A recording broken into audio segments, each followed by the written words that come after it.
If someone had told me the billionaire would forget her ex the moment she walked in, I wouldn't have believed it. It was meant to be one night, one damn night. No feelings, no risk, just a part to play and a fee exchanged.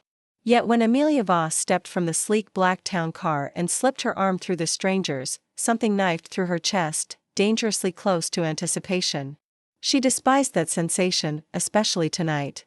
Especially here, with her ex-fiancé inside that sprawling estate, raising a glass to her pristine new life with a pristine new woman. The irony was choking.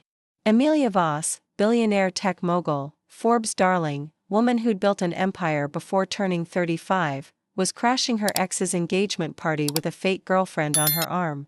A fake girlfriend she'd hired 3 days ago through a high-end, extremely discreet agency. And the worst part, she looked better than any woman had the right to. "You ready?" the woman asked, her voice low, sultry, confident in a way that made Amelia want to flinch. Or maybe melt. Her name was Nova. Just Nova. No last name. No backstory beyond what they'd rehearsed. Artist based in Dubai, met Amelia at an exhibit in Paris. Dating for 5 months, deeply, irrevocably in love. It was all but when Nova smiled, it didn't feel like it. "Let's go make your ex regret everything," Nova purred, her fingers tightening around Amelia's forearm with a possessiveness that sent electricity shooting through her spine. Amelia didn't respond. She couldn't. Her heart was already pounding too fast. Not from nerves. She didn't do nerves, but from the terrifying possibility that Nova might not be playing at all. Hey, if you're enjoying this story, go ahead and drop a like to help us grow even more. And let me know in the comments. On a scale from 0 to 10, what score would you give this story so far? Your feedback makes all the difference. The mansion doors opened and music spilled out. Soft jazz, classy, expensive, the kind of thing her ex Celeste had always preferred. A server offered champagne as they entered, and Amelia took a glass mostly to avoid clenching her fists. Nova took hers, too, but she didn't drink. She just looked at Amelia, eyes gleaming with something unreadable, something dangerous. "This place is crawling with money," Nova murmured. Just for her, scanning the gilded walls, the dripping chandeliers, the men in tailored suits, and women in polished smiles. "Fitting since you're the richest one here. Flattery's part of the act, I assume?" Amelia asked, sipping. "Oh no," Nova said, leaning in, voice brushing against her ear. "That one's free." Amelia's skin broke out in goosebumps. She was losing control of the situation. She never lost control. That was why she'd planned everything so carefully. That was why she'd hired Nova in the first place. To play the part of a devoted girlfriend, turn heads, make Celeste jealous, then disappear. Simple, clean, strategic. But Nova wasn't following the plan. She was too convincing, too confident, too dangerous. And Amelia had a terrible suspicion that she wasn't the only one faking something tonight. Amelia Voss. The voice that interrupted her thoughts belonged to Celeste's mother. Always perfectly coiffed. Always half an inch from disapproval. "We didn't expect to see you here." "I got the invitation," Amelia replied, her tone polite and lethal all at once. "Must have been a clerical error." The older woman's gaze shifted to Nova. "And this is my girlfriend," Amelia said simply, slipping into the lie like a second skin. Nova smiled, extending a hand. "Nova, it's lovely to meet you." There was a pause, sharp and judgmental, but Nova didn't falter. She looked like she belonged there, draped in a deep emerald gown that hugged her curves and made her eyes shine like polished jade. Amelia had chosen the dress herself. She didn't think it would look that good. "Well," the woman said tightly. "Enjoy the party." They barely had a second to breathe before Celeste appeared, like a ghost summoned by tension and regret. Amelia froze. She hadn't seen her in person in over a year.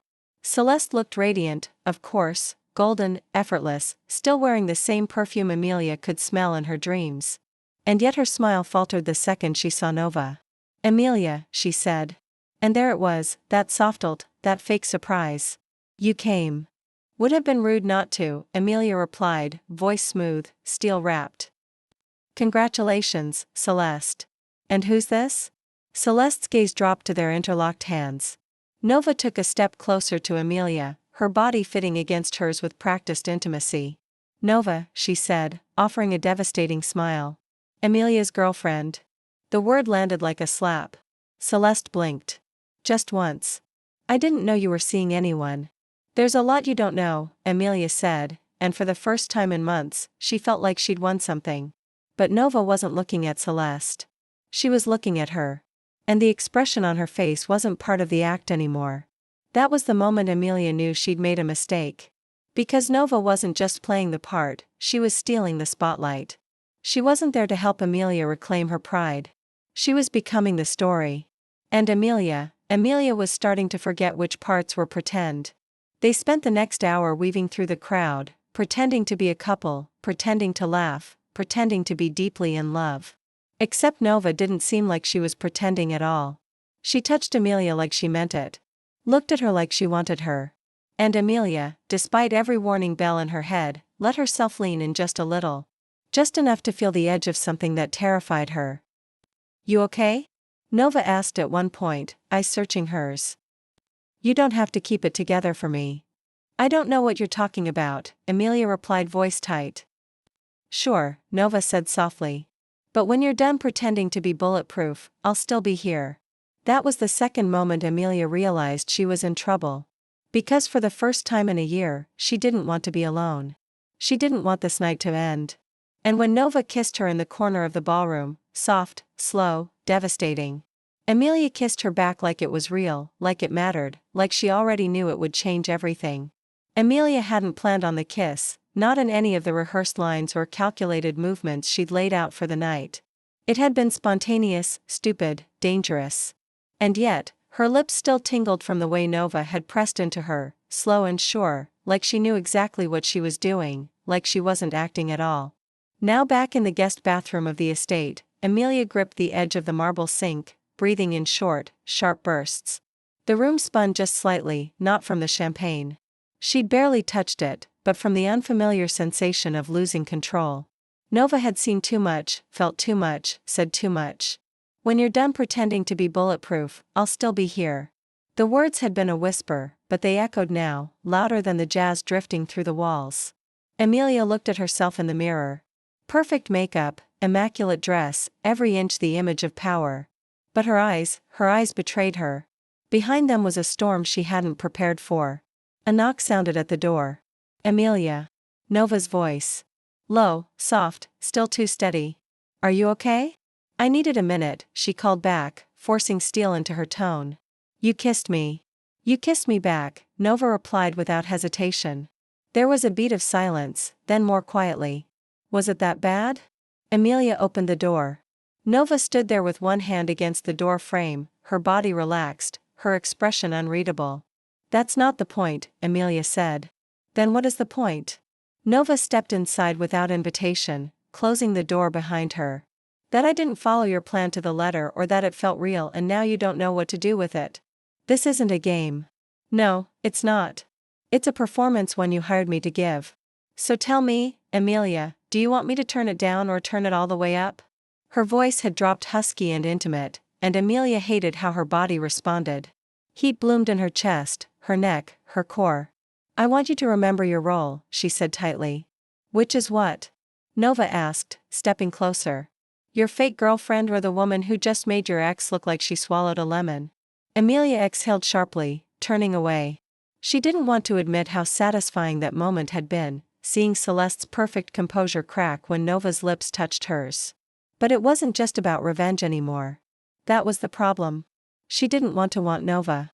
And yet she did. "You're making this more complicated than it needs to be," Amelia muttered. "I'm not the one hiding in the bathroom," Nova said softly. That hit its mark. Amelia turned to face her again, ready to snap, but the words caught in her throat. Nova's expression had changed. She looked gentle, not smug, not seductive, just honest. "You can't fake chemistry like that," Nova said. "Not really, and I think you know it." Amelia's phone buzzed on the marble counter. A text from an unknown number. "You look radiant tonight. Shay took someone else to make you smile again." Her stomach flipped. Celeste, of course. She hated that Celeste still had that effect on her. Knew which strings to pull, which words to use to get under her skin. Nova glanced at the screen and then at her. "That from her?" "Yes. Want me to kiss you again in front of everyone." There was no teasing in her voice. No playfulness. Just a quiet, dangerous offer. Would that help? Amelia swallowed. You don't have to go that far. Maybe I want to. Why? Because it's fun watching you unravel, Nova said. But then she added more softly. And because I like the way you taste when you stop pretending. Amelia stared at her. The room suddenly felt too small, too hot. She needed air. Come on, she said briskly, brushing past her. We've got more pretending to do. Back in the ballroom, the energy had shifted. Eyes followed them now, some curious, some envious. Celeste stood across the room, her fiancé, Marin. Amelia remembered vaguely engaged in polite conversation with a group of donors, but Celeste's eyes were locked on them. Amelia felt Nova slip her arm around her waist, pulling her just close enough to be inappropriate. It worked. Celeste's jaw tensed. She's watching, Nova whispered. Good, Amelia replied. And this time, she initiated the kiss. Not as soft as the first, not as tentative. This one was bolder, deeper, meant to be seen, meant to be felt. Nova responded immediately, her hand sliding up Amelia's back, her mouth hot and hungry, her body pressing flush against hers. And when they pulled apart, Amelia didn't need to look at Celeste to know she'd succeeded. But success didn't taste like satisfaction. It tasted like danger, like temptation, like fire. Later, as the party wounded down and the car finally pulled up to the curb, Nova slipped into the back seat beside her without a word. The silence stretched thick between them until Nova broke it. You don't need to explain. Good, Amelia said, staring out the window, but then softer. That was reckless. No, Nova said. That was real, and I think that scares you more than her. Amelia turned to her, lips parting, but before she could speak, Nova leaned in again. Not for a kiss this time, but to whisper against her throat, just under her ear. You hired me to pretend, but if you keep looking at me like that, I might start forgetting what's fake. Amelia's breath hitched. She didn't sleep that night. Not because of the kiss. Not because of Celeste, but because she couldn't stop thinking about Nova's hands. Nova's mouth, Nova's voice, and the terrifying possibility that for the first time in years, she was finally feeling something again. And she didn't know how to make it stop. Amelia had always known how to compartmentalize. It was what made her brilliant, ruthless, untouchable. She kept her personal life in one box, her business empire in another, and anything remotely emotional locked in a vault so deep, no one could ever find it. But Nova was prying the lid open without even trying. The day after the party should have been simple, clean break, payment processed, experience deleted, but Amelia hadn't even made it through her morning espresso before Nova's name lit up her phone again. Come downstairs. No context, no explanation, just that she almost didn't go, almost ignored it, deleted the message, and went back to pretending the kiss hadn't happened. But something stronger pulled her toward the private elevator of her penthouse. When the doors opened, Nova was standing there in a white button-down shirt tucked into black jeans. Hair pulled into a low messy bun, no makeup. And holding 2 coffee cups like she belonged in Amelia's life, like she'd always belonged. I brought peace offerings, Nova said, lifting the coffee with a small grin. Didn't think you'd let me up if I buzzed. What are you doing here? Amelia asked, arms folded, trying not to show the spike in her heartbeat. You didn't call, didn't text. I figured I either terrified you last night or intrigued you. It was a job, Amelia said flatly. You got paid, did I? Nova stepped forward because I'm pretty sure that kiss was overtime. Amelia's jaw clenched. You said you wouldn't blur the lines. You blurred them first. Nova's voice was soft, but there was an edge there. You looked at me like you wanted more than a performance. You kissed me like you forgot we were pretending. I didn't forget. Then why haven't you stopped thinking about it? Amelia faltered just for a second and Nova saw it. You have 5 minutes, Amelia said stiffly, turning away. Then you leave. Nova followed her inside, kicking the door shut behind her. The apartment was glass and marble, all cold luxury, the kind of space that looked lived in only by ghosts. Nova sat on the edge of the cream leather couch, uninvited, casual, like she'd done it 1,000 times. You looked miserable last night, she said after a moment. Even after the kiss, especially after the kiss. So, you came here to remind me? No, Nova said. I came because I think you're lying to yourself. Amelia's laugh was sharp. You don't know me, don't I? Nova stood again, walking slowly toward her. I've watched the way you hold your breath when Celeste's name comes up. The way you try to calculate every move like people are equations you can solve. You're not heartless, Amelia. You're terrified. You don't get to psychoanalyze me. Then let me be clear, Nova said, stopping just in front of her. I don't want money from you. I don't want favors. I came here because I liked kissing you. And I want to do it again. Not because of some contract, but because I want to know what it's like when you kiss me for real. Amelia's breath caught.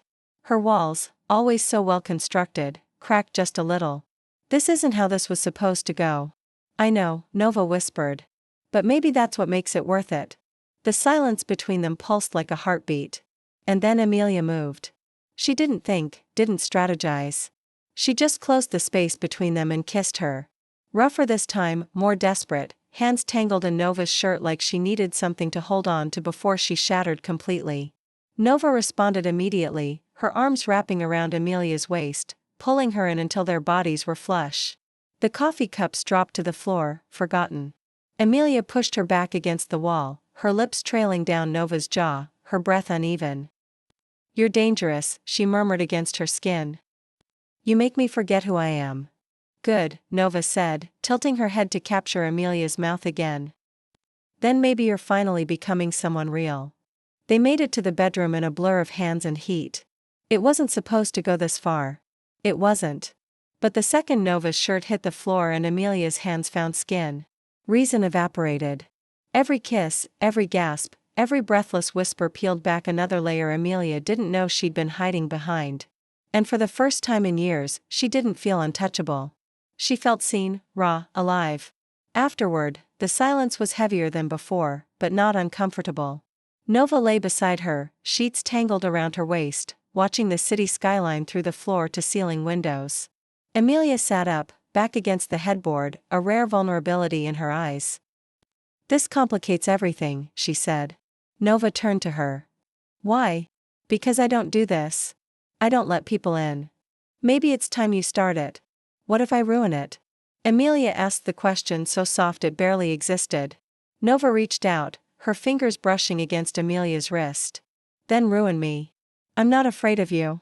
That was the third moment Amelia knew she was in trouble because she was already halfway ruined. And Nova didn't seem like the type to leave pieces behind. Amelia woke before the sun, not because of the light. Her penthouse had blackout curtains, but because her mind had never learned how to rest. Not really. Not since Celeste. Not since the day everything cracked, and she decided the safest way to survive was to feel nothing at all. But Nova had shattered that. She lay beside her now, deep asleep, her dark lashes casting shadows over her cheekbones, one arm flung over the pillow like she belonged there, like she'd always belonged there. Amelia sat on the edge of the bed, her bare feet on the cold floor, staring at the skyline she no longer recognized. Everything was shifting. And she didn't like it. She'd kissed Nova again and again last night, not because of some role, not for show, but because she wanted to, needed to. And that terrified her more than anything. Amelia Voss didn't need, she commanded, she controlled. But with Nova, all her defenses felt flimsy, childish, transparent. She got dressed quietly and left the bedroom, the silence of the morning thick around her. She needed clarity, space, distance. She needed to remember that this had all started as a performance. And if she wasn't careful, it was going to end as something a lot more dangerous. By the time Nova woke up, Amelia was gone, the bed cold, the apartment silent. There was a note on the nightstand. Had to take a call. Help yourself to anything. Nova stared at it for a long time. 14 words, not even a smiley, not even a lie about let's do this again.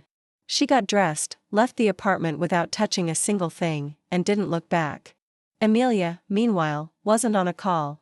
She was in her car, driving aimlessly through the city like she used to in her 20s, back when the world still felt like it had corners worth exploring. Her mind wouldn't stop replaying last night. The feel of Nova's hands, the sound of her voice, the way she'd looked at Amelia like she mattered. It was maddening because now Amelia had a problem she couldn't solve with money or silence. She'd started something and she didn't know how to end it without breaking herself or worse, breaking Nova. Her phone buzzed. She ignored it. Then it buzzed again. Finally, she checked it. Celeste, we should talk. Not about the party. About us. Amelia felt like the air had been knocked out of her. Us. That word hadn't meant anything in over a year. It shouldn't mean anything now, but it did. Against her will, against her logic. Celeste was still a wound that hadn't healed. Still a name that made her spine stiffen. Still a temptation. Don't answer, she told herself. But her fingers were already moving. Come by the office at 3 o'clock. Back at her building, Nova stood outside the elevator, her arms crossed, trying to talk herself out of caring. It had been one night, one contract, one kiss. Okay, several kisses that didn't mean anything. At least. That's what she kept telling herself, but her gut said otherwise. Amelia had looked at her like she wanted something real and then disappeared like a ghost. Nova got on the elevator, punched the button, changed her mind halfway, and stepped out again. She wasn't going to wait around like a fool. She'd been honest. She'd risked something, and if Amelia didn't want it, that was fine. She'd walk away. She'd done it before. She could do it again. But the truth was, Amelia had already started living under her skin. Meanwhile, 3 o'clock arrived. Celeste stepped into Amelia's office like no time had passed. Same confident smile, same predatory energy masked as elegance. Nice place, she said, glancing around the glass walls and clean lines. But then again, you always liked control. Why are you here? Amelia asked coldly. Celeste sat, crossing her legs with deliberate ease. I saw you last night with her and she's not real. Amelia said nothing. Celeste leaned forward. You don't have to pretend. I know you. I know what we had. What we still have. There's nothing left between us, Amelia said, but it didn't sound convincing. Not even to her own ears. Then why did you answer my text? Celeste's smile was cruel and soft all at once. You think this little act will protect you from feeling anything? I know you better than that. You don't know me anymore. Amelia snapped. You never did. Then tell me, Amelia, did you hire her just to make me jealous? Or because you're so afraid of being alone, you'll pay someone to pretend they care? That one landed. Amelia flinched and Celeste saw it. I'm not here to fight, she said, her voice dropping. I'm here because I regret how things ended. You ended them, Amelia said. You walked away. Because I was scared. Because you wouldn't let me in. I tried. Amelia whispered. You never saw it. I see it now. The silence between them was different than the one she shared with Nova. This one was stale, heavy with the past, with resentment, with things that couldn't be undone. Celeste leaned forward and brushed a strand of hair from Amelia's face. We could try again. And for one horrible second, Amelia didn't pull away. She didn't say no because she was confused and scared and maybe still bleeding. I need time, she finally said. Celeste smiled like she already knew the answer. Of course you do. When she left, the office felt colder.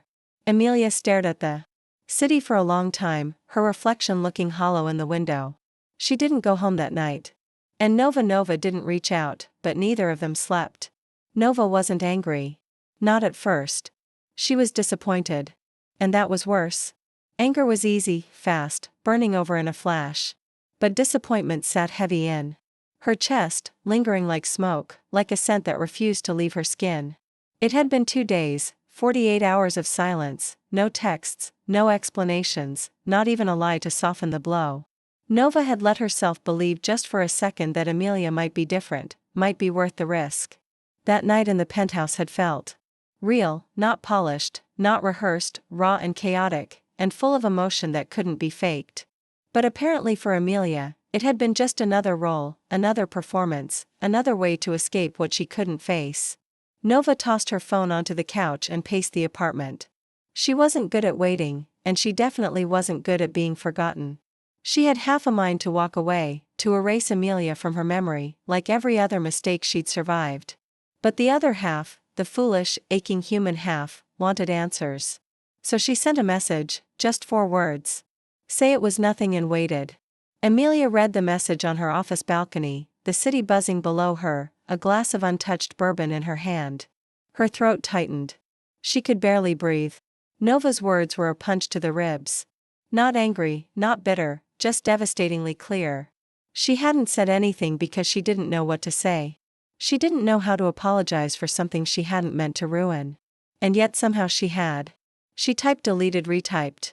Nothing sounded right. Nothing felt enough. Finally, she said it wasn't nothing. I'm just not good at this. The response came fast. Then get good or let me go. Amelia stared at the screen. Her chest ached. Nova wasn't bluffing. She was giving her a choice. A line in the sand. And Amelia had never been more terrified to cross something in her life. She closed her eyes and thought about that night. The way Nova had touched her like she was made of more than steel and stone. The way she looked at her like she saw everything and didn't flinch. She thought about Celeste's offer to try again. And how cold it had felt, like stepping into a memory that didn't fit anymore. Then she did something she hadn't done in years. She turned off her phone, grabbed her coat, and walked out of the office without telling a soul. Nova lived in a small loft over an art gallery in Dubai Marina. When the elevator opened and Amelia stepped out onto the rooftop hallway, she was hit with a sudden rush of doubt. What if Nova didn't want to see her? What if she'd already decided Amelia wasn't worth the pain? But then the door opened. Nova stood there barefoot wearing nothing but an oversized sweater and a look of quiet fury. Took you long enough, she said. I know. Amelia's voice cracked. Nova didn't invite her in. Are you here to lie to me again or to kiss me until I forget you disappeared? Neither, Amelia said. I'm here to say I was scared and selfish and that I'm sorry. Nova folded her arms. For which part? For wanting you and pretending I didn't. For needing you and not knowing how to say it, for treating you like something temporary when you were the only real thing I felt in years. The silence was brutal. And then Nova stepped aside just slightly. You can come in, but if you walk out again, don't come back. Amelia walked in. The loft smelled like oil paint and cinnamon. Messy lived and warm. Everything her world wasn't. I didn't know how to handle it, Amelia said quietly. You made me feel things I wasn't ready to feel. That's not my fault, Nova replied. I know. I'm not here to fix you, Amelia. I'm not some project you can build and walk away from. I don't want you to fix me, Amelia said, stepping closer. I want you to stay. And I want to try. Try what? Nova asked. Being real? Amelia whispered. With you. That was the moment Nova's expression softened. Just a fraction. It's not going to be easy. I'm not asking for easy. Then what are you asking for? Amelia hesitated, then reached out and took Nova's hand. Dinner tomorrow. No scripts. No pretending. Just you and me. A real date. Nova studied her face for a long moment. Then finally, she nodded. Okay. Amelia felt something uncoil in her chest. Something long forgotten. Hope. Okay, she echoed. She didn't kiss her that night. Didn't push. Just held Nova's hand until their fingers fit naturally again. And for the first time since the engagement party, she stopped running. She stayed. Amelia didn't do restaurants. Not in the way normal people did. She reserved entire dining rooms, cleared floors, paid chefs double to keep things private.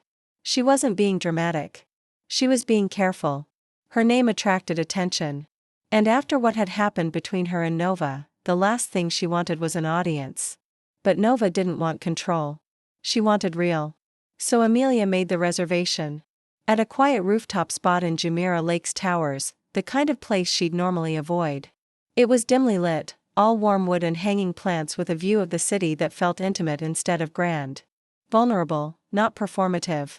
She arrived early, wore a dark green dress, simple, unguarded, no designer logos, no press-tailored stiffness. She didn't want to intimidate Nova tonight. She wanted to meet her as equals, as women, as something that could become more. Nova arrived 10 minutes late, her hair loose, wearing soft black slacks and a silk blouse that caught the candlelight in all the right places. When she saw Amelia, something in her expression cracked, just a little relief maybe or forgiveness. You clean up nice, Nova said, sliding into the seat across from her. So, do you, Amelia replied. And for once, it didn't feel like armor. Just truth. They talked about books, films, childhood, things that didn't feel safe until now. Amelia let Nova see her laugh. Really laugh. Not the polite boardroom smile, not the calculated charm. A real unguarded laugh that made her eyes wrinkle at the corners. Nova told stories, gesturing with her hands, sipping wine slowly, like she wasn't in a hurry to run. Amelia watched her like someone memorizing light. But just as the night began to feel like something close to perfect, a shadow cut through the warmth. Amelia Voss? A voice said from the left. Male, familiar, cold. She turned slowly and froze. "No, Graham," she said carefully. Nova tensed. The man was tall, sharply dressed, with that effortless smirk that only men with inherited power wore. "Didn't expect to see you here," he said, eyes flicking toward Nova, then back to Amelia. "And with company, I'm busy, Graham." Clearly, he didn't leave. Instead, he stepped closer. "You ignored my last 3 emails, and now I'm going to ignore your face. Walk away." But Graham just laughed. "You know, I always found it fascinating how quickly you latched on to distractions whenever things got real. First, Celeste, now this one." Amelia's jaw clenched. "Don't you think pretending you're some romantic hero changes the fact that the board is watching you? That your personal life doesn't bleed into business? This isn't the time." "It's exactly the time. You may think you're untouchable, but you're not, Amelia. You don't get to build an empire and still act like a teenager in love." Nova stood slowly. Her expression wasn't angry. It was calm. Lethal. "You should leave," she said to him, voice low. Graham smiled, eyes scanning her like a threat. "And you are the woman who will break your jaw if you don't walk away in the next 10 seconds. For a moment, no one moved. Then Graham stepped back, raising both hands mockingly. "You've got a tight, pale, fiery, temporary," and then he left. The silence he left behind wasn't awkward. It was heavy. Amelia couldn't look at Nova. Couldn't meet her eyes. "I'm sorry," she murmured. "He's on the board of my parent company. I didn't know he'd be here." "Does it matter?" Nova said what he said. "Was it true?" Amelia looked up. "Which part that you run from things when they get real?" The answer didn't come easily. "I used to and now." "Now." Amelia reached across the table. "I'm still learning how not to." Nova studied her hand, then took it. But the moment had shifted, and Amelia could feel it. Later that night, in her car, Nova was quiet. The city blurred past the windows, but neither of them was looking. "Do you still talk to Celeste?" Nova asked suddenly. Amelia's breath caught. "No, but she came to your office." "Didn't she?" "How do you know that?" "I don't," Nova said. "But I figured it out. You disappeared the next day. You left me in your bed like a prop you didn't know what to do with." I panicked. "I get that, but if there's still something between you and her, there's not." Amelia's voice cracked. "There's history. There's pain," Amelia said. "But she isn't what I want anymore." Nova finally turned to look at her. "Then what do you want?" Amelia hesitated. "You." Nova didn't answer, not at once. But when they reached her building, she leaned in and kissed Amelia, not soft, not tender, but like she needed to test the truth on Amelia's mouth. "Then don't screw it up," she whispered. "Because I'm not Celeste. I don't do second chances." Amelia didn't sleep after that. She spent most of the night staring at the ceiling, Nova's words looping in her head, "Don't screw it up. I don't give second chances." She meant it. Amelia felt the certainty like a stone lodged in her chest. This wasn't a game. It hadn't been for a long time.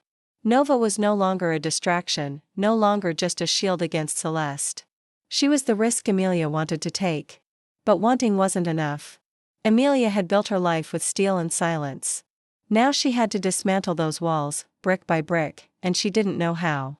In the morning, she canceled her meetings, told her assistant to reroute every call. She needed air. She needed clarity. More than anything, she needed to see Nova again, not just to mend what cracked the night before, but to offer what she'd never given anyone, the whole truth. She stared at her phone for 15 minutes before dialing. 1 ring. 2. Then Nova picked up. "You're brave," Nova said instead of hello. "Or stupid." "Both," Amelia answered quietly. "But I want to see you. You saw me last night." "That wasn't enough." "I'm working," Nova said, voice unreadable. "You can come by the studio if you want, but I'm not dropping everything for you. I wouldn't ask you to." The call ended. The silence left behind felt colder than the dial tone. When Amelia arrived at the small Dubai Marina studio, she wasn't prepared for what she saw. Nova was standing barefoot on a large canvas, covered in paint, her body moving with rhythm and focus, headphones in, lost in her own world. Color streaked her hands, her thighs, the hem of her black tank top. She looked like chaos and creation all at once. Beautiful, untouchable. Amelia didn't speak. She waited until Nova noticed her. When their eyes finally met, Nova pulled the headphones out and exhaled like she was already exhausted by whatever conversation was coming. You showed up. I said I would. People say a lot of things they don't mean. I mean this. Amelia stepped inside slowly, carefully as if the studio were sacred ground. In a way, it was. Nova's world was messy, emotional, open. Everything Amelia's wasn't. Why do you love this? Amelia asked softly, looking around at the canvases, the brushes, the wild color. Because there's no right way to do it, Nova said. Because it's messy and painful and beautiful. Because you can ruin something and still make it mean something. I want to try, Amelia said. To be part of it. To be part of you. Nova looked at her long hard. I don't need you to fix yourself first, Amelia. I just need you to stop hiding from me. That's all I've ever needed. I know. Then show me. Amelia walked forward, took Nova's hand. Her fingers were stained with blue and gold and red. Amelia didn't care. She pulled her close, chest to chest, heartbeat to heartbeat. Ask me anything, Amelia whispered. I won't lie to you. Why did you stay with Celeste so long? Nova asked immediately. Because she made me feel like I wasn't hard to love. Until she didn't. Nova's breath hitched. And me? What am I? You're the person who terrifies me most, Amelia said. Because when I'm with you, I want to be honest, even when it hurts. Nova searched her face. And when you're not with me, I hate myself for the silence. That was the moment Nova kissed her again. This time slow. This time without anger or urgency, just truth. Her fingers tangled in Amelia's hair. Her paint-smeared hands leaving traces on Amelia's skin. And Amelia didn't care about the mess. She welcomed it. They made love on the floor of the studio between half-finished canvases and the scent of oil and turpentine. It wasn't polished. It wasn't perfect, but it was real. Amelia moaned Nova's name like a prayer, like a confession, and Nova whispered hers like a promise. Afterwards, they lay tangled in the chaos, chests rising and falling in unison. Amelia traced a line of red paint across Nova's collarbone. Do you believe me now? I'm starting to, Nova said. But belief is earned. Then I'll earn it. But just as the moment settled into something warm and whole, Amelia's phone buzzed from across the room. Reluctantly, she got up, checked it, froze. Nova sat up. What is it? Amelia turned the screen. It was a photo of the two of them from the restaurant sent from an anonymous number. Thought your investors might enjoy this. Nova's face went pale. Someone's watching you. Someone's trying to use you against me. Celeste or Graham? Amelia muttered. Or both. She stared at the screen while rising in her throat. They think you're leverage. Are they wrong? Nova asked quietly. Amelia looked at her. They're going to regret ever thinking that. Amelia wasn't afraid of threats. She'd received them before. Veiled, direct, even poetic once, courtesy of an art tech rival who thought metaphors softened sabotage. But this time was different. This time, someone had targeted Nova, and that made it personal. Her mind went cold the second she saw the message. Anonymous number, a grainy photo of them from the restaurant, midlife, hands nearly touching across candlelight. Thought your investors might enjoy this. That wasn't just a threat. It was a warning, a game, a test of how far Amelia would go to keep her private life private. Nova's eyes scanned the message twice. Then she stood, pulling on her oversized paint-splattered hoodie like the cold had suddenly found her. You should go, she said quietly. What? I said you should go, Amelia. No, you came here wanting to be honest, so let's be honest. I didn't sign up for this. I didn't sign up to be watched, followed, dragged into whatever corporate drama is brewing in your world. I'm not leaving. You should, she said again, voice cracking, before it gets worse. Amelia stepped forward, but Nova took a step back. I don't need protection. I need peace. And I can give you that, Amelia said. But not if you push me away now. Nova's gaze turned sharp. You think this is about you? You think I'm scared of the press of a photo? No. I'm scared of falling in love with someone who doesn't know how to hold people without hurting them. Amelia felt that like a slap and she didn't move. Didn't defend herself because it was true. She didn't know how to hold without tightening, without crushing. I don't want to be another casualty in your past, Nova whispered. And right now, I don't know if you're capable of letting someone survive your love. Then I'll prove I am, Amelia said, her voice low. Steady. Starting now. Nova turned away, her silence heavier than any scream. Amelia left, not because she gave up, but because sometimes retreat wasn't surrender. It was strategy. And this wasn't over. She didn't sleep that night. Instead, she went to her office. Called in her head of security, her PR strategist, her legal team. No one went home. Not until she had names. Not until she knew who had sent that photo. Not until she could make them bleed. Figuratively, of course, unless they pushed her. It didn't take long. By morning, she had an answer. Graham, of course. He had access to board resources, connections to press outlets, and a long history of trying to destabilize Amelia's position as CEO ever since he lost a vote against her promotion 3 years earlier. And now he was using Nova as leverage. The mistake he'd made. Underestimating how far Amelia would go to protect what was hers. She arrived at the next board meeting early. Sat at the head of the table, unbothered, immaculate in a black suit that screamed, "Don't F // with me /." When Graham walked in, he smiled like nothing was wrong. "Miss Voss," he said smoothly. "Always a pleasure, Graham," she replied. "Before we begin, I'd like to address a matter of misconduct." His smile faltered barely, but it was enough. "What sort of misconduct?" "You used company resources to access a private surveillance network," she said, sliding a folder across the table, then leaked photos to the press with the intent to manipulate investor trust. The room went still. One of the other board members coughed. Graham didn't deny it. "Not exactly. You're in the public eye, Amelia. What you do reflects on. Who I date is none of this company's business," she snapped. "But harassment, exploitation, illegal surveillance, that is. And I have the evidence." She slid a second folder across the table. "You have 2 choices. Resign quietly and never step foot near me or my company again, or fight me and I'll make sure you're blacklisted from every tech and media company in the country before the week's out." Graham stared at her. Then laughed cold and bitter. "All this over some fake girlfriend you hired." Amelia stood slowly. "She stopped being fake the moment I realized I'd burn this company to the ground if it meant keeping her safe." The room went dead silent. Graham's face twisted, but he saw the truth. Saw the fire in Amelia's eyes. That meant she wasn't bluffing. He walked out without a word. That night, Amelia went back to Nova Studio. She didn't knock, just waited, her coat damp from the Dubai drizzle, her heart thudding with something dangerously close to hope. The door opened.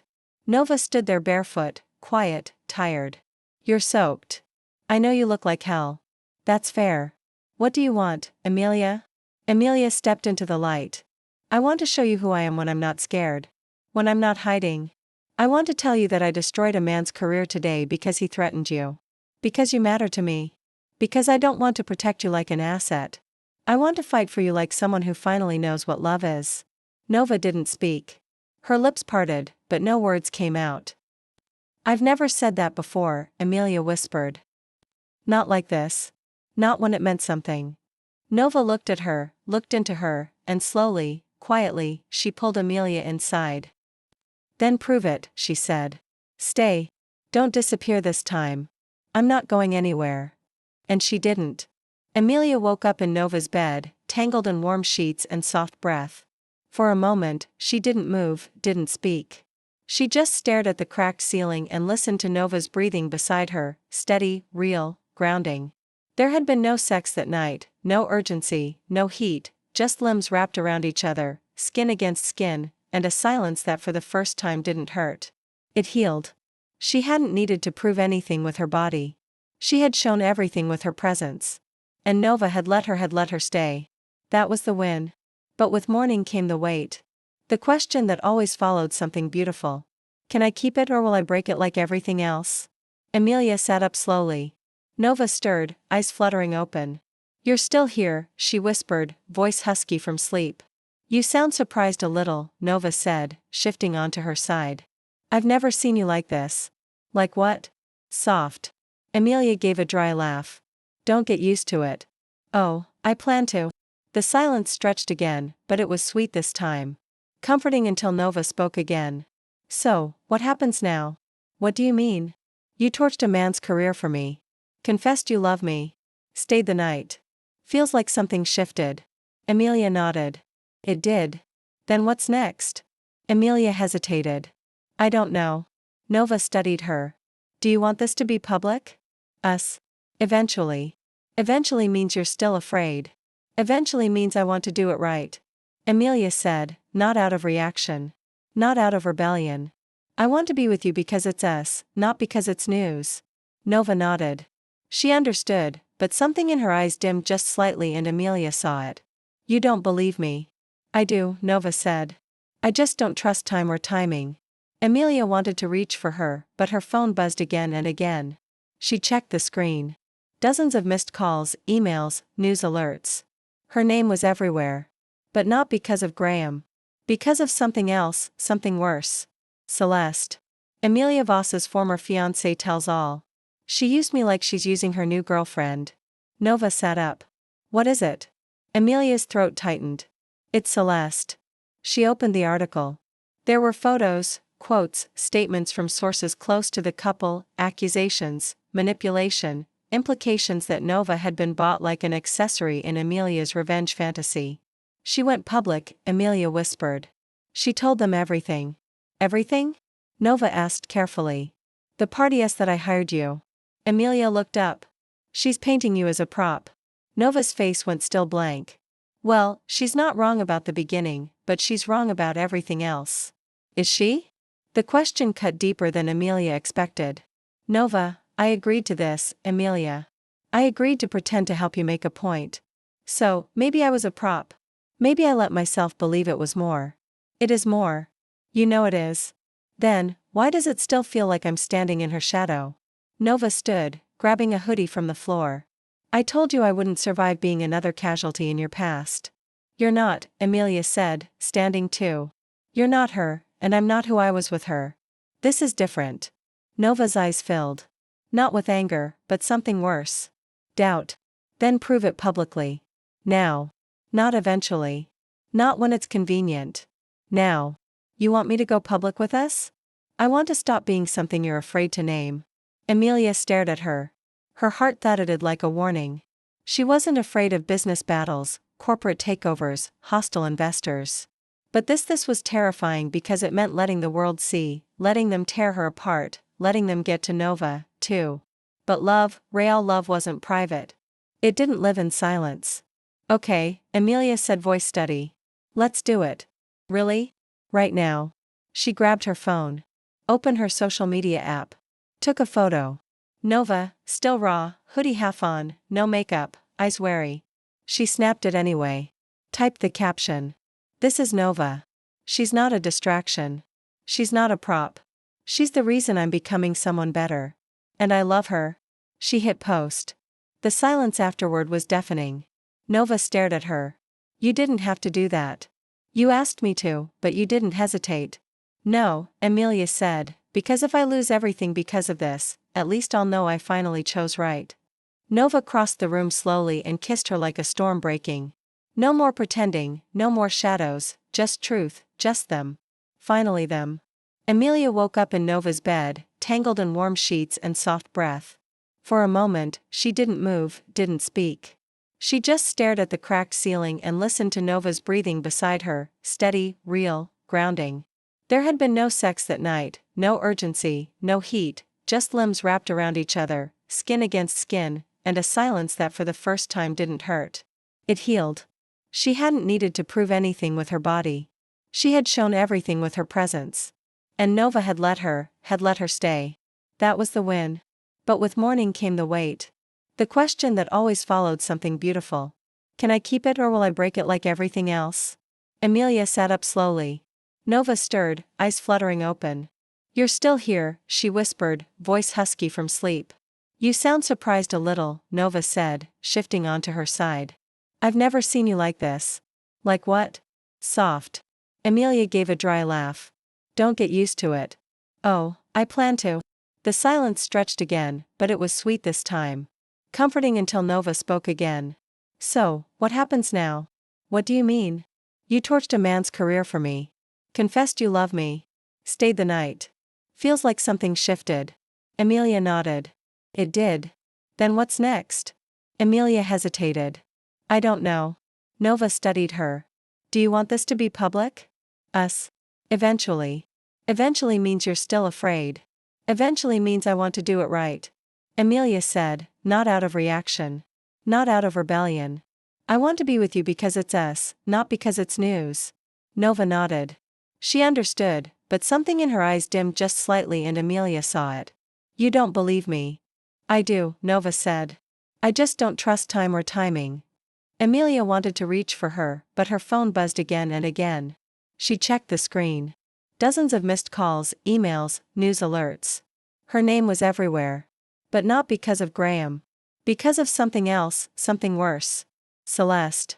Amelia Voss's former fiancé tells all. She used me like she's using her new girlfriend. Nova sat up. What is it? Amelia's throat tightened. It's Celeste. She opened the article. There were photos, quotes, statements from sources close to the couple. Accusations, manipulation, implications that Nova had been bought like an accessory in Amelia's revenge fantasy. She went public, Amelia whispered. She told them everything. Everything? Nova asked carefully. The part yes that I hired you. Amelia looked up. She's painting you as a prop. Nova's face went still blank. Well, she's not wrong about the beginning. But she's wrong about everything else, is she? The question cut deeper than Amelia expected. Nova, I agreed to this, Amelia. I agreed to pretend to help you make a point. So, maybe I was a prop. Maybe I let myself believe it was more. It is more. You know it is. Then, why does it still feel like I'm standing in her shadow? Nova stood, grabbing a hoodie from the floor. I told you I wouldn't survive being another casualty in your past. You're not, Amelia said, standing too. You're not her, and I'm not who I was with her. This is different. Nova's eyes filled. Not with anger, but something worse. Doubt. Then prove it publicly. Now. Not eventually. Not when it's convenient. Now. You want me to go public with us? I want to stop being something you're afraid to name. Amelia stared at her. Her heart thudded like a warning.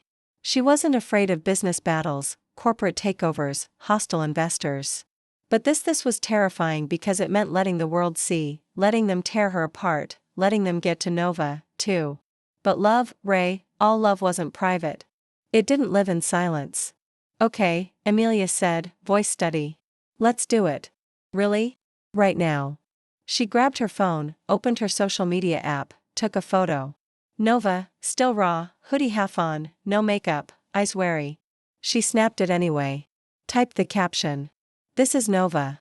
She's not a distraction. She's not a prop. She's the reason I'm becoming someone better, and I love her. She hit post. The silence afterward was deafening. Nova stared at her.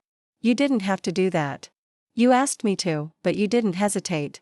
No, Amelia said, because if I lose everything because of this, at least I'll know I finally chose right. Nova crossed the room slowly and kissed her like a storm breaking. No more pretending, no more shadows, just truth. Just them. Finally, them. The photo had barely been up for an hour when the headlines started rolling in.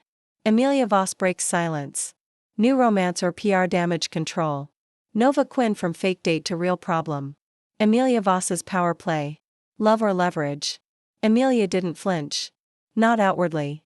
But Nova saw it. The slight twitch in her jaw. The way her fingers tightened around her phone. The flicker of pain she tried to bury beneath that famously unbothered expression. They were still in the loft, still barefoot, raw, too vulnerable for the firestorm that was beginning to swell outside.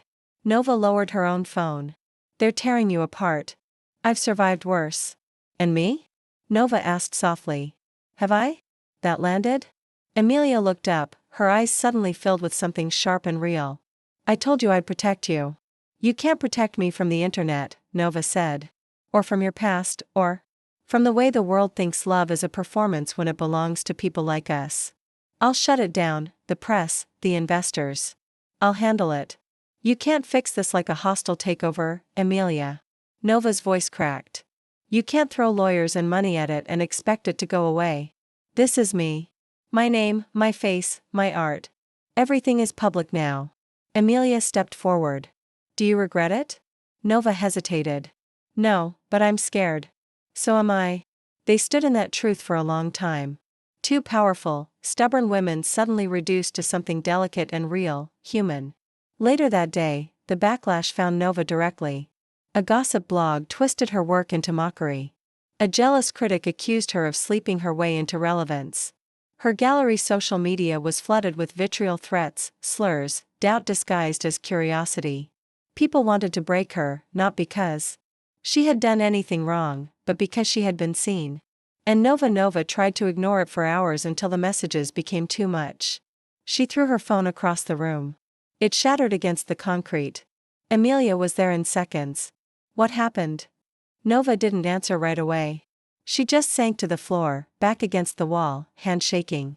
"They're everywhere," she whispered, "calling me a fraud, a fake. You're none of those things. They're saying my art is only relevant because I'm yours." Amelia knelt beside her. "Then let them say it. Let them scream into the void. But you and I know the truth.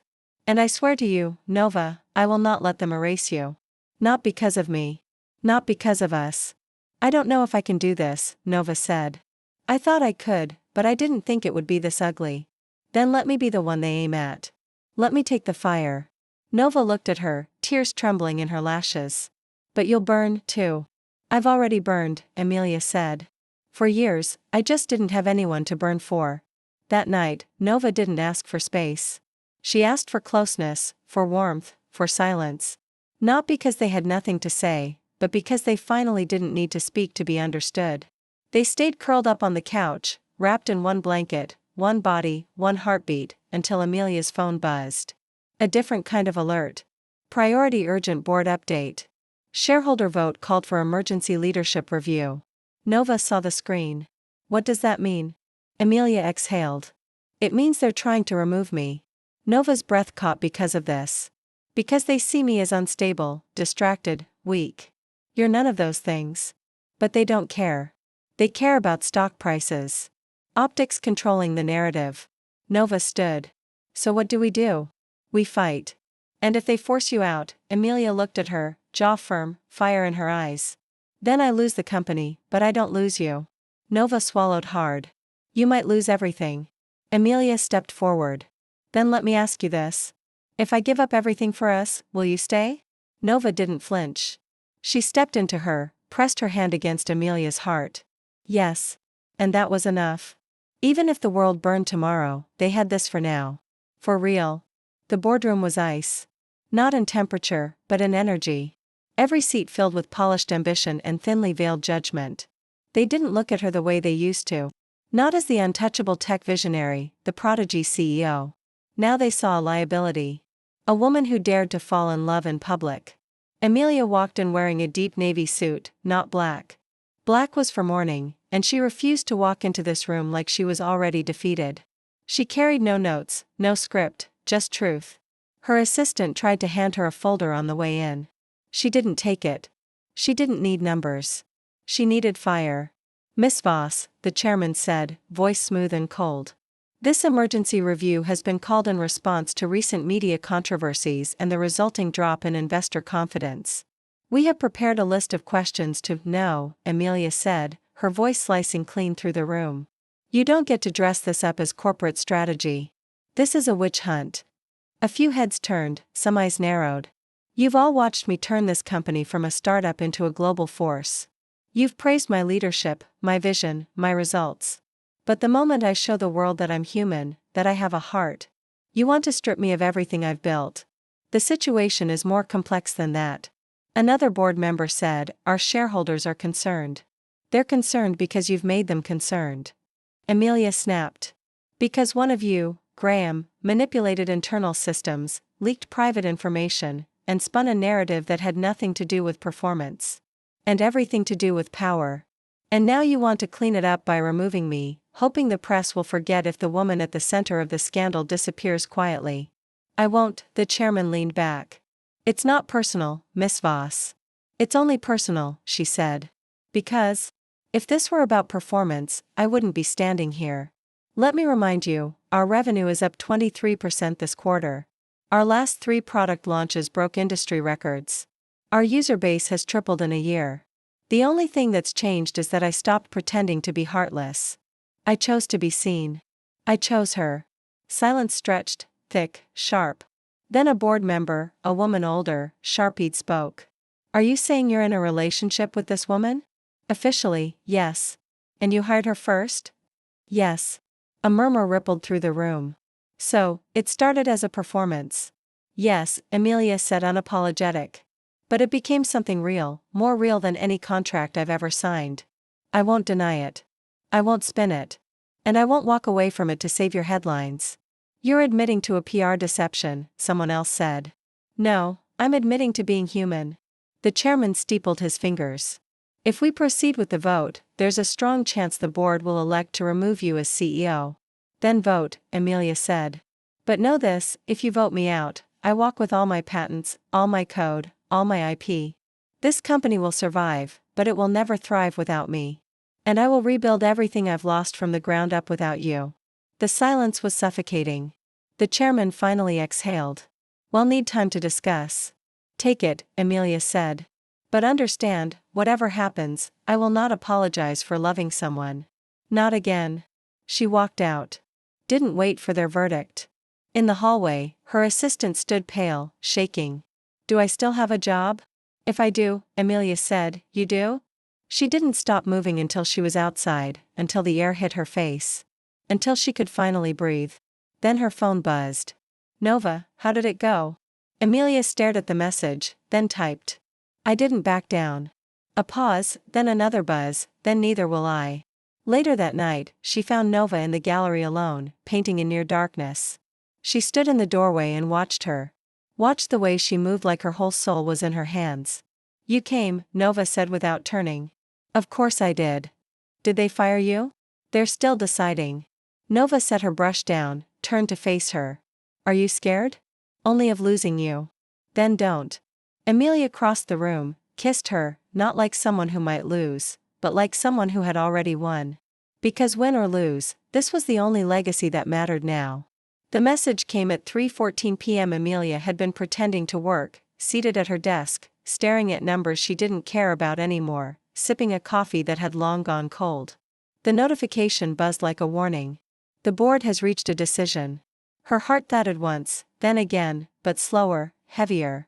She opened the message without ceremony. Effective immediately, the board has voted 6-3 in favor of removing Amelia Voss from her position as CEO. Her eyes didn't move. Her breath didn't falter. She just stared at the words like they belonged to someone else. Fired. After everything. After building the company from her living room. After late nights and blood and sweat and battles and victories. After choosing truth over strategy, she had been cut loose. Just like that, she stood quietly, walked out of her office, ignoring the shocked faces, the hushed voices, the way the building seemed to know.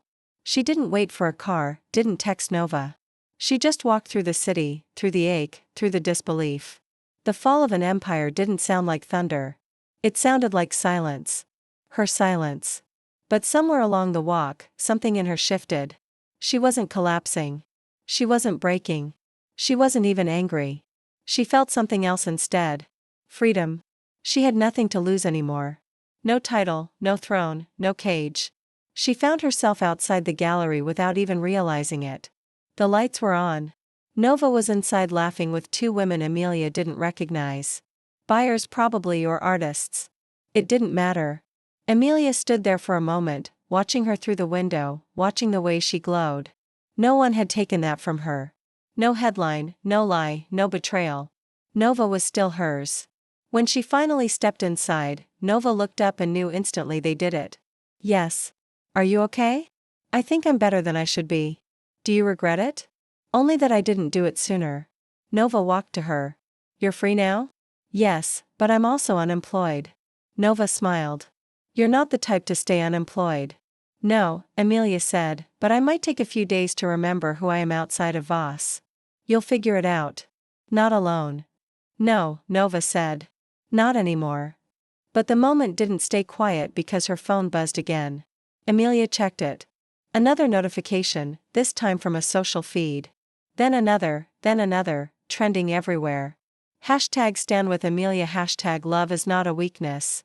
Hashtag Voss still stands. The world had seen her fall and didn't want her gone. The post she'd made about Nova had gone viral. Not in the scandalous way the board feared. In the human way, people weren't mocking her. They were celebrating her. Her inbox was full.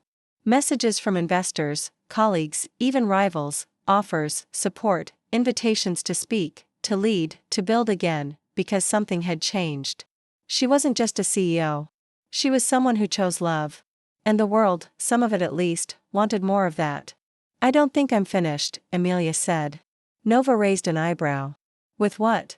With building. Just differently. What are you thinking? Something that doesn't belong to shareholders. Something we control. Something that matters. Nova smiled. Us? Yes, Amelia said, her voice low full.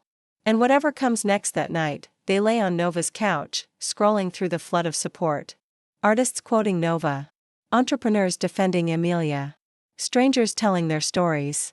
Love wasn't a scandal anymore. It was a revolution. And they were in the center of it. Not hiding, not pretending, just being. Amelia pressed a kiss to Nova's shoulder. Thank you for not letting me hide. Nova turned to her. Thank you for finally choosing to be seen. Neither of them said, I love you again. That night, they didn't need to. They were building something stronger than words, something real together. Amelia had always known how to build startups, systems, empires. She could spot a gap in the market in seconds, predict user behavior before the data even loaded. She thrived in the language of power, mergers, patents, strategy. But now, sitting across the table from Nova in a quiet cafe in El Circle Avenue Cafe with no bodyguards, no assistants, no title to hide behind, she realized she didn't know how to build something that wasn't meant to be controlled. Because Nova wasn't a project. This wasn't an acquisition. This was something messier, something softer, something real. Nova sipped her espresso, her hair still damp from the shower, skin glowing in the early morning light. You haven't said a word since we sat down, she said. I'm thinking. You're always thinking. That's how I avoid feeling. Nova smiled without humor. I notice. Amelia looked down at the untouched croissant on her plate.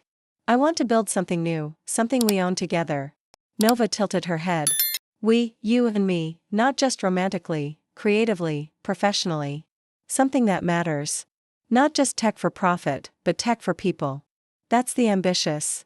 So am I? Nova leaned back, studying her. What would that even look like? I don't know yet, Amelia admitted. But I know how to design systems. And you know how to create experiences that make people feel. We're opposites, but that's the point. We could build something that changes how people connect. Something immersive, artistic, emotional, tech, and art, Nova said slowly. Merging instead of competing. Exactly. What would we even call it? Something honest, Amelia said. Something brave. Nova stared at her for a long time. You really mean it? You want me in this, not just your bed, not just your gallery, but your plans? Yes. I want every part of you in every part of my life. I've built things alone. I've won awards, made billions, none of it matters without someone who grounds me, challenges me, sees me. I see you, Amelia, Nova said, voice softening. I know. That's why it terrifies me. Nova reached across the table and laced their fingers. Then let's be terrified together. The idea rooted fast. Meetings became sketches. Sketches turned into digital mock-ups. Mock-ups hardened into prototypes. Within 2 weeks they had a name, STH, a platform fusing emotion with technology, interactive storytelling crafted by artists and coded by innovators. Empathy-driven, non-linear, built for users to explore identity, intimacy, and human connection in ways no app had ever allowed. Amelia coded until her fingers ached. Nova drew until ink stained her arms. They fought, they fought, about tone, structure, pacing. Amelia argued for precision. Nova pushed for feeling. That doesn't scale, Amelia said. Not everything is supposed to, Nova snapped. Through the chaos, something beautiful found shape, a rhythm, a balance, a team. And at night, when they weren't building, they were holding each other, sharing quiet, staring at the ceiling, asking dangerous questions like, what if this actually works? And, worse, what if it doesn't? Fear or not, they kept going. Then one afternoon, Nova walked into their small rented workspace holding her phone, pale and wide-eyed. It happened. What happened? That art tech blog, the one that dragged us both in the beginning, they just published a full feature. What kind of feature? A love letter to us. To SNth. She handed Amelia the phone.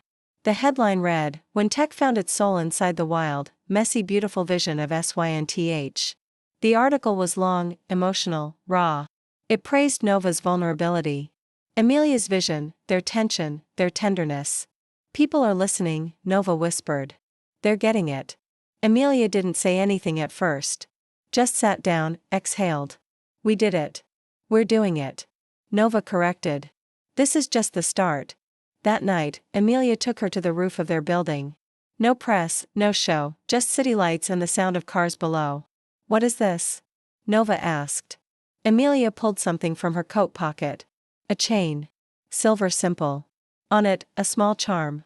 A single engraved letter. "And, you once said you didn't want to be a secret," Amelia said. "Now you never will be again." Nova's eyes filled. "You made this, designed it, had it printed yesterday. Why?" "Because for the first time, I'm building something that has nothing to do with stock options or press releases. I'm building us. And I wanted a reminder. Something permanent." Nova put it on, then kissed her.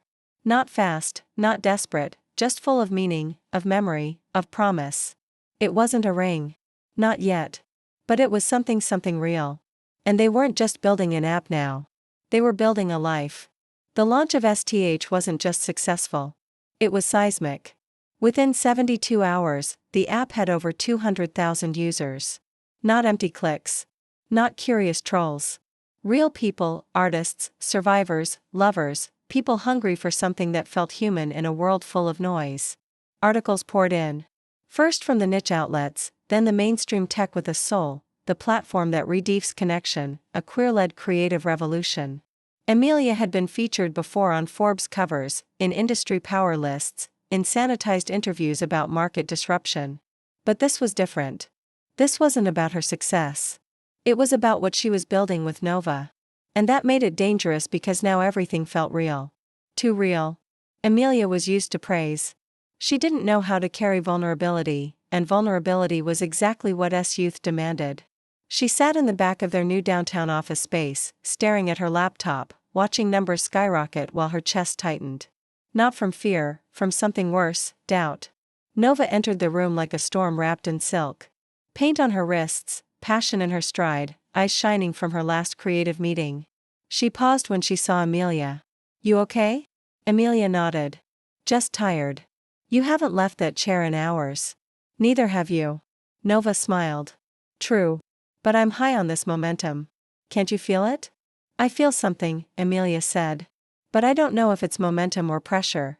Nova sat beside her, resting her head on Amelia's shoulder. "They love us. Finally. They love what we made," Amelia whispered. "Not necessarily us." "You don't believe that." "I believe that love is fragile, especially when it's new and loud and public." Nova didn't argue. She just listened. And that more than any reassurance helped Amelia breathe again. But the calm didn't last. That week, a venture capital firm reached out with a proposal. Massive funding, global expansion, all on one condition. That Nova stepped back. "She's a visionary," the lead investor said in the call. "Slick and patronizing, but the brand needs focus. One face, one message, and that face is mine." Amelia asked flat. "You're the known entity, the power name. She's the wild card." Amelia didn't respond. She ended the call without another word. But the damage had already begun because now the question had been planted. Would S&TH be stronger without Nova in the spotlight? And worse, was Amelia strong enough to say no? Nova sensed it before Amelia spoke. They were in the studio working side by side when she paused and asked, "What happened?" Amelia froze. "What do you mean?" "Something shifted. You're pulling back." Quiet. Calculating. "Investors called and they made an offer." Nova wiped her hands. "Tell me they want to scale globally fast. Inject millions. And they want you out of the public brand." Nova didn't speak for a long time. Just stared at the canvas in front of her like it had betrayed her too. "Of course they do." "I said no." That made Nova look at her. "You did." "Of course I did. Because it would have been easy not to." "I know. And tempting." "Yes. So why didn't you?" Amelia's voice cracked. "Because I built my last empire by climbing over people. I won't build this one by erasing the person who made me human again." Nova stepped closer. "I soft voice steel." Don't you dare forget who you are, Amelia. You're not them. You're not Graham. You're not Celeste. You don't need to choose power over love. Not anymore. Amelia cooped her face. I know, but some days I forget. I fall into the rhythm of who I used to be. Then I'll remind you. Every time that night they didn't talk about business or threats or money. They cooked badly, burned pasta, laughed too loud, kissed too long, and when they curled into each other on the couch, Amelia whispered, "What if this is it?" "What do you mean?" "What if this is the happiest we'll ever be?" Nova kissed her temple. "Then let's stay here as long as we can." But fate doesn't pause for perfect moments. The next morning, Nova received an anonymous envelope at the gallery. Inside was a photograph blurry from weeks ago. Amelia on the sidewalk talking to Celeste. Too close, too familiar. No context, no timestamp. Just implication and a type note. Some lies don't fade, especially when you build a company on them. Nova didn't tell Amelia. Not right away. She wanted to believe it was nothing, but deep down the old fears stirred. Not about whether Amelia loved her, but whether Amelia still had secrets. And for the first time in weeks, Nova didn't come home.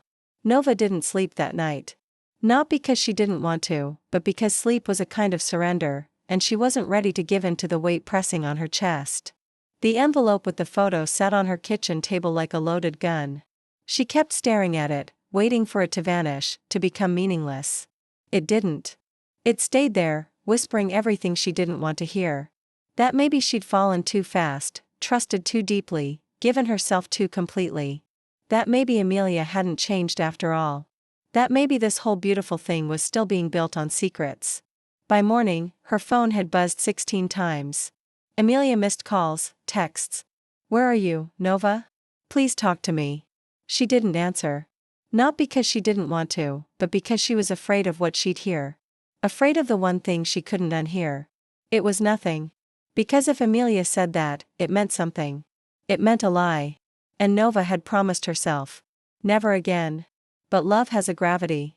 And no matter how far you try to drift, it pulls you back. So, at 10:42 a.m., Nova walked into the SY&NNTH office with the envelope in her hand and pain in her chest.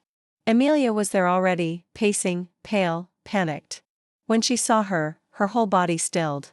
God, Nova. Nova held up the envelope. "Tell me."